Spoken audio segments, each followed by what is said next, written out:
இந்த மே மாதம் 18ஆம் தேதி ராகு கேது பெயர்ச்சி நடக்க இருக்கு. பேராசை அப்படின்னா அதற்கு உரிய கிரகம் ராகு தான். ஆசைகளற்ற துறவி அப்படின்னா அதற்கு உரிய கிரகம் கேது தான். இந்த ராகு கேது பெயர்ச்சியால 12 ராசிகள்ல எந்த ராசிகளுக்கு அதிக நல்லது நடக்க போகுது, அப்படி இல்லைன்னா அதிக கெட்டது நடக்க போகுது. அது மட்டும் இல்லாம பேராசை அப்படிங்கிற அந்த ராகுவோட மாய வலைக்குள்ள சிக்கி பாதிக்கப்பட போற ராசிகள்லாம் எது, ஆசைகளே இல்லாம பற்றற்ற துறவியா எந்த ராசிகள்லாம் இந்த 1.5 வருஷத்துக்கு வாழ போறாங்க அப்படிங்கறத பத்தி எல்லாத்தையும் இந்த வீடியோல தெரிஞ்சுக்கலாம். வாங்க, நான் ஜோதிட நல்லன்.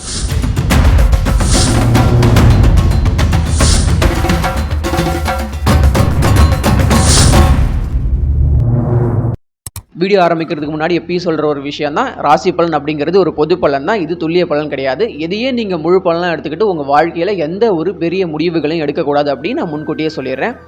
ராகு கேது பெயர்ச்சி பலன் சொல்கிறதுக்கு முன்னாடி ஒரு விஷயத்தை 12 ராசியில் பிறந்தவங்களுக்கு நான் சொல்ல விரும்புகிறேன். இந்த ராகு கேது பெயர்ச்சியில் ராகு பெயர்ச்சி இருக்கு இல்லையா, அதாவது மீன ராசியிலேருந்து இப்போ கும்ப ராசிக்குள்ளே ராகு வரப்போகிறாரு. 12 ராசிகளை பிறந்தவங்களுக்கும் இந்த ராகு கேது பெயர்ச்சி பெரிய கெடுதலை செய்யாது. முடிந்த அளவுக்கு நல்லது தான் செய்யும். 12 ராசிகளுக்குமே செய்யும். நல்லது மட்டும்தான் கூட குறைச்சல், அந்த ஏற்றத்தாழ்வு இருக்கலாமே தவிர தீமைகள் அப்படிங்கிறது எந்த ராசிகளுக்கும் பெருசாக நடக்காது. அது ஏன் அப்படின்னா, குருவின் பார்வையை பெற்று ராகு 1.5 வருஷத்துக்கு கும்பராசியில் இருக்க போகிறார். அப்படிங்கிறதுனால 12 ராசிகளை பிறந்த எந்த ராசிகளுக்குமே ராகு பெரிய கெடுதலை செய்ய போகிறது கிடையாது. அடுத்தது நம்ம துலாம் ராசி. உங்களுக்கே நல்லா தெரியும், 5ஆம் வீட்டில் ராகு இருக்க போகிறாரு, 11ஆம் வீட்டில் கேது இருக்க போகிறாரு. ராகுவால் நமக்கு கெடுதல் இல்லை. பொதுவாக 5ஆம் வீட்டில் இருந்தால் கண்டிப்பாக கெடுதலை கண்டிப்பாக செஞ்சிருப்பாரு. ஆனால் குருவின் பார்வை இருக்கிறதுனால கெடுக்க மாட்டார் அப்படின்றது உங்களுக்கே தெரியும். நானும் எல்லா ராசிக்கும் சொல்லிக்கிட்டே இருக்கேன். 11ஆம் வீட்டில் கேது இருக்குது அப்படிங்கிறது நிறைய லாபகரமான விஷயங்களை எல்லாத்தையுமே துலாம் ராசிக்கு இப்போ கொடுக்க போகுது. கேது 11ஆம் வீட்லையும் ராகு 5ஆம் வீட்லையும் இருக்கிறதுனால வருமானத்திற்கு பணத்திற்கு பஞ்சம் இல்லாத ஒரு ராகு கேது பெயர்ச்சியாக தான் துலாம் ராசிக்கு இருக்கு. ஒரே லைன்ல துலாம் ராசிக்கு நல்லா இருக்கு. நல்லா இல்லைன்னு நான் சொல்ல மாட்டேன். 5ல் ராகு இருந்தாலும் குருவின் பார்வை இருக்கிறதுனால கெடுக்க மாட்டாரு. இந்த ராகு கேது பெயர்ச்சி துலாம் ராசிக்கு நிறைய வகையில் நன்மை செய்யக்கூடிய பெயர்ச்சியாக தான் இருக்கு. கோச்சார ரீதியாக இந்த அளவுக்கு பொதுவான நன்மைகள் நடக்கும் அப்படின்னு தான் சொல்ல முடியும். துல்லியமாக சொல்லணும் அப்படின்னா உங்க ஜாதகத்தை பார்க்க வேண்டியது ரொம்ப முக்கியம். கோச்சார ரீதியாக ராகு கேது பெயர்ச்சி துலாம் ராசிக்கு அற்புதமா இருக்கு. எவ்வளவு மார்க் கொடுப்பேன் அப்படின்னா 100க்கு 95 மார்க் குறைக்காம நான் கொடுத்துருவேன்.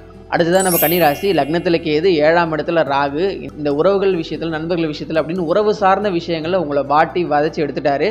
இப்போ 7ஆம் வீட்டில் இருக்க ராகு 6ஆம் வீட்டுக்கு போறாரு. லக்னத்தில் இருந்த கேது 12ஆம் வீட்டுக்கு போறாரு. இந்த ராகு கேது பெயர்ச்சியில் 12 ராசிகளில் டாப்ல இருக்கக்கூடிய ராசி எது தெரியுமா? கன்னி ராசி தான். 6ஆம் வீட்டுக்கு போற ராகு நீங்க எதிர்பார்க்காத அற்புதமான பல நன்மைகளை செய்ய காத்திருக்காரு.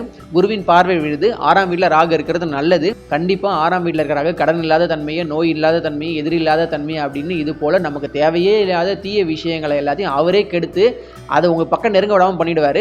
ராகு கேது பெயர்ச்சி ரொம்ப பாசிட்டிவா இருக்கு. கேது 12ஆம் வீட்டுக்கு போகிறது அதை விட ரொம்ப ரொம்ப நல்ல விஷயம். அப்படிங்கிறதுனால இந்த ராகு கேது பெயர்ச்சி கன்னி ராசிக்கு தான் ரொம்ப சூப்பராக இருக்குங்க. 12 ராசிகளில் கன்னி ராசிக்கு எக்ஸலண்ட்டாக இருக்குது. ஒரே வார்த்தையில் நல்லது நடக்க போது. கன்னி ராசிக்காரங்க எல்லாம் இந்த 1.5 வருஷம் சந்தோஷமாக இருக்க போகிறீங்க. கோச்சாரப்படி ராகு கேது பெயர்ச்சி உங்களுக்கு கண்டிப்பாக சாதகமாக இருக்குது. இவ்வளோ நாள் உங்கள் ராசியிலேருந்து உங்களை குழப்பிக்கிட்டு இருந்தார் அந்த கேது, இவர் 12ஆம் வீட்டுக்கு போய் மறைகிறார். அப்படிங்கிறதுனால இப்போ உங்கள் மைண்ட் ஃப்ரெஷ் ஆகிடும். இவ்வளோ நாள் எடுக்க முடியாத தடுமாறிட்டு இருந்த அந்த முடிவுகளை எல்லாத்தையும் இப்போ நீங்கள் கரெக்டாக தைரியமாக எடுப்பீங்க. இந்த முடிவுகளை எல்லாத்தையும் நீங்கள் இம்ப்ளிமெண்ட் பண்ணும்போது, ஒரு செயலாக்கும் பொழுது எடுத்த டிசிஷன் கரெக்டாக தான் இருக்குது. எந்த விதத்தில் பிரச்சனையில் போய் முடியல. நம்மளுடைய முடிவெடுக்கும் திறன் நல்லா தான் இருக்குது சொல்லிட்டு உங்களை நீங்களே பாராட்டிக்க போகிறீங்கன்றதுனால கேதுனால இவ்வளோ நாள் பாதிக்கப்பட்டுட்டு ஒரு விரக்தி மனநிலையில் இருந்த அந்த கன்னிராசிக்காரங்க எல்லாம் இப்போ பொலிவாக போகிறீங்க. இந்த ராகு கேது பெயர்ச்சி கன்னிராசிக்கு நல்லது செய்யக்கூடிய பெயர்ச்சியாக தான் கண்டிப்பாக இருக்குது. எவ்வளோ மார்க் நான் கன்னிராசிக்கு கொடுப்பேன் அப்படின்னா 100க்கு 99 மார்க். எந்த ராசிக்கும் நான் அவ்வளோ மார்க் கொடுக்கல, கன்னிராசிக்கு தான் நான் கொடுக்குறேன். அது ஏன்னா இந்த 1.5 வருஷம் இந்த ராகு கேது பெயர்ச்சியான கோச்சார கிரக பயிற்சி கன்னிராசிக்கு ரொம்ப சூப்பராக இருக்குங்க. இந்த டைம் நீங்கள் யூஸ் பண்ணிக்கோங்க. கல்யாணம், குழந்தை பாக்கியம் இது போல விஷயங்களை தவிர்த்து உங்களுடைய கெரியர் டெவலப்மெண்ட் இருக்கும் இல்லையா, அதுக்கு இந்த ராகு கேதுகள் கண்டிப்பாக சப்போர்ட் பண்ணுவாங்க. அதனால கன்னிராசிக்காரங்க 1.5 வருஷத்துக்கு எதை நினைச்சு கவலைப்பட வேணாம், சந்தோஷமா இருங்க.